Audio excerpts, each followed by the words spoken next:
Good morning, everyone. So I am super excited to talk to you about this book, which I'm a huge believer and fan of. You can tell I've used it a lot, so it's all crazy marked up and got marks over the front. But it's by Carol Dweck, and it's called Mindset, The New Psychology of Success.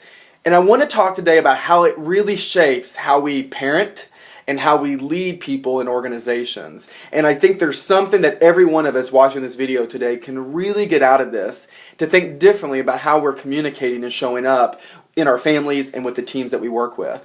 So in the whole book, Carol's research is all about mindset and how there are two mindsets that people operate with. You either have a limited mindset or you have a growth mindset. So what do those elements really look like, and why should you and I even care about that?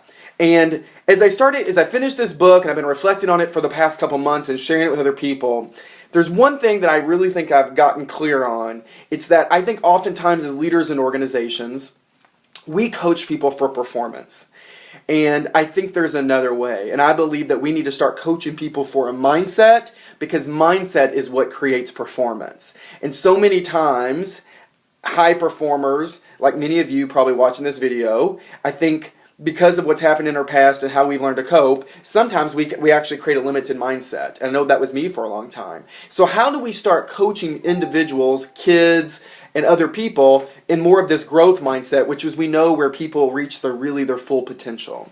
So I want to step back and kind of describe a little bit of both of the types of mindsets, give you something to think about maybe with how you show up every day, and how do we start coaching people just a little differently to get them to more of a growth mindset mentality. So let's start with this whole idea of what is a limited mindset. And from all the stuff that kind of bringing everything I put together, is I really said, to me, having a limited mindset is always ego driven.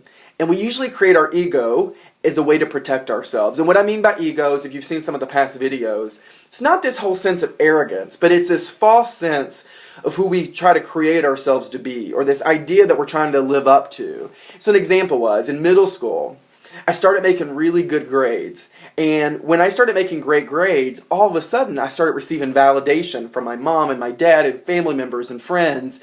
And that feeling made me feel really good. And so what did I do? I became an extremely hard worker to make sure I maintained that image and received the validation. And so the moment things that happened in life and things didn't go well, or I didn't get the grade that I wanted, all of a sudden, because I had received all this praise and I built this image up of who I was, and I didn't live up to it sometimes, all of a sudden I was no longer good enough, or I should have done better, and I started having this really negative self-talk about myself. That is this whole idea behind limited mindset, and you'll see some of the elements. A lot of these people, so I want you to think about your kids or people in your organizations. A lot of these individuals that have a limited mindset, they avoid challenges in their life, because when it gets hard or it gets messy, they want to back out, because it potentially is going to impact the way that I view myself negatively, right? I'm not going to live up to that ego that I've actually created for myself.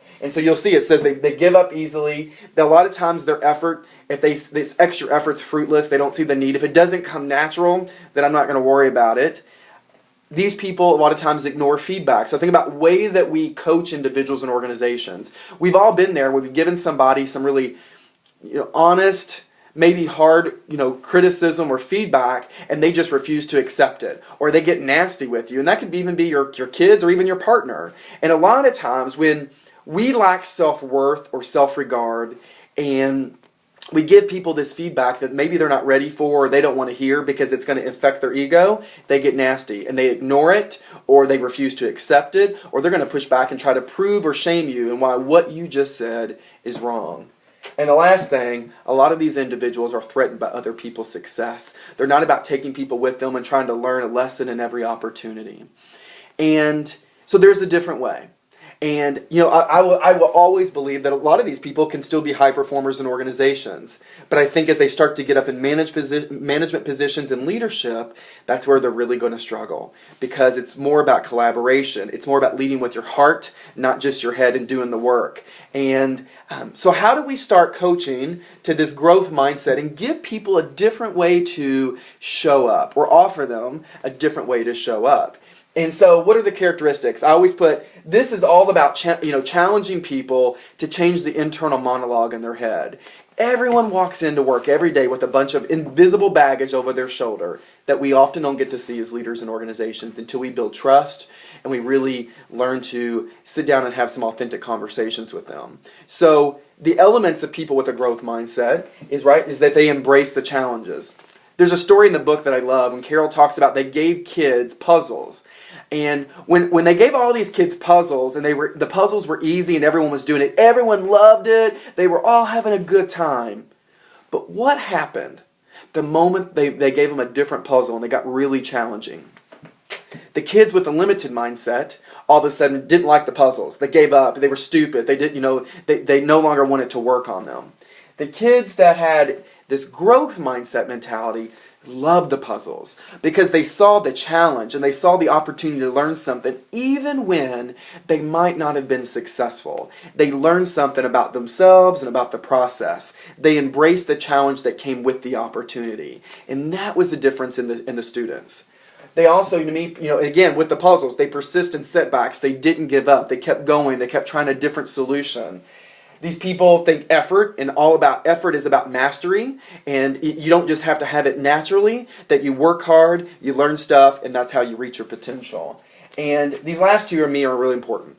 These people learn from feedback and learn from criticism. So these are the people that when we coach, they're open to it, they're receptive, and they might not be all the time, but at some point they start to take it. And they don't hang the feedback and the criticism that we coach people with and wear it on their souls, because they really see it as an opportunity to grow and as something to think about and possibly even own, versus the people over here are not going to own it at all.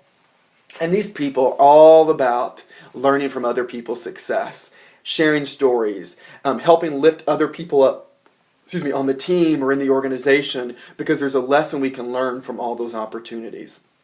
So, wrapping all this craziness up, how do we as leaders in organizations, how do we as parents start to move the needle just a little bit? And one of the biggest takeaways for me in this book was all about how we praise people and how we praise our children, how we praise our partners, how we praise people in our organizations. And I think we sometimes unconsciously create a limited mindset in the people we care about the most.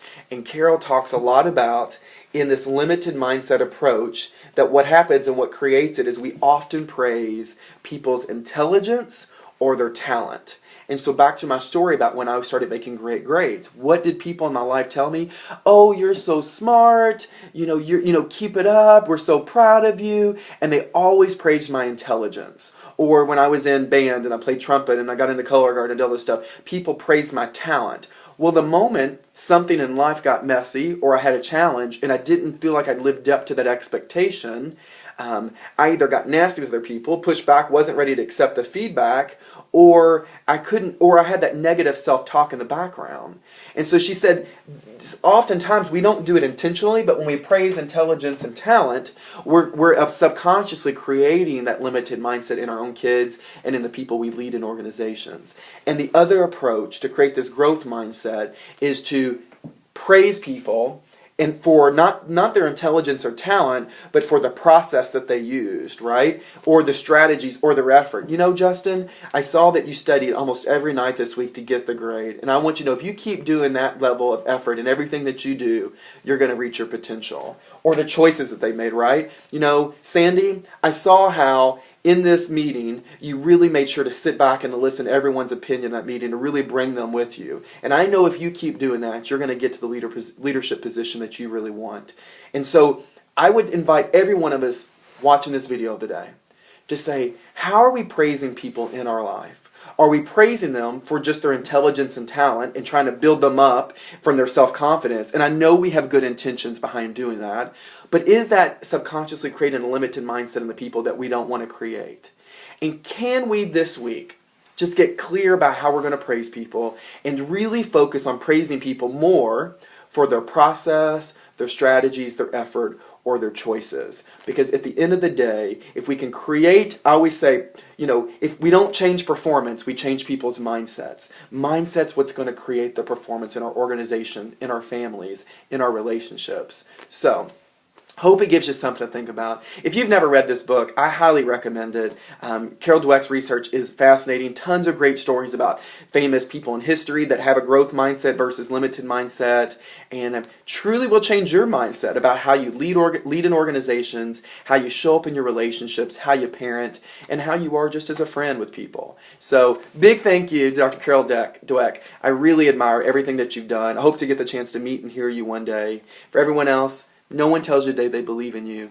Please know that I believe in you. There's a reason why you're watching these videos. And so I thank you for taking time out of your day just to invest in yourself. And if you continue to invest in yourself, not only will you continue to grow, the more you learn, you'll be able to help and grow other people. So I wish you the best of luck. I hope you have an amazing week. Give your Monday the same energy that you would give your Friday. All right? So no one tells you that they believe in you. Please know that I believe in you. Have a great day, and I'll talk to you soon. Bye-bye.